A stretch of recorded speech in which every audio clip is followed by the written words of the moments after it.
Os éxitos que está a colleitar nesta nova modalidade de piragüismo animaron o Club Rías Baixas a organizar o primeiro Campeonato Galego de Barco Dragón que se celebrará este domingo na praia de Barraña. A primeira das probas sairá ás 9:30 da mañá e a competición finalizará ao redor das 2:30 da tarde cando se realizará a entrega de trofeos na zona das colonias. Por ser pioneiros, unha vez máis, no deporte boirense, en este caso na modalidade do piragüismo, en esta nova modalidade, como é o bote dragón, non?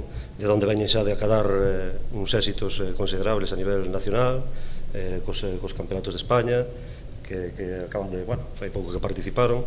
Quero dar os parabéns tamén por os últimos éxitos que acadaron os nosos deportistas do clube, como foron o último campeonato de España, onde acadaron medalla de plata e medalla de bronce os nosos remeiros Adrián e Jaime, medalla de plata e bronce, creo que respectivamente.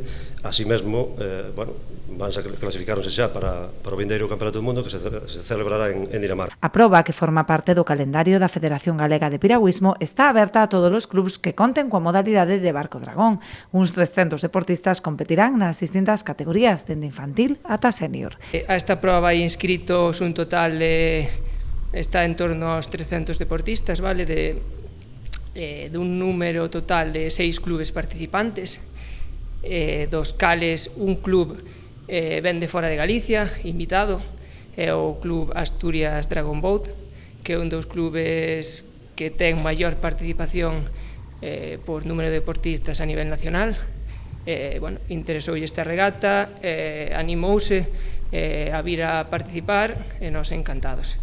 As modalidades participantes van a ser a modalidade Dragon Boat 12 e Dragon Boat 22, que na Dragon Boat 12 reman 10 participantes máis timonel e tambor, e na de Dragon Boat 22 reman 20 participantes máis timonel e tambor. Correspondrá ás categorías de promoción, que abarca a categoría infantil e cadete, sénior e veterán. A primeira das probas sairá ás 9:30 da mañá e a competición finalizará ao redor das 2:30 da tarde cando se realizará a entrega de trofeos na zona das colonias.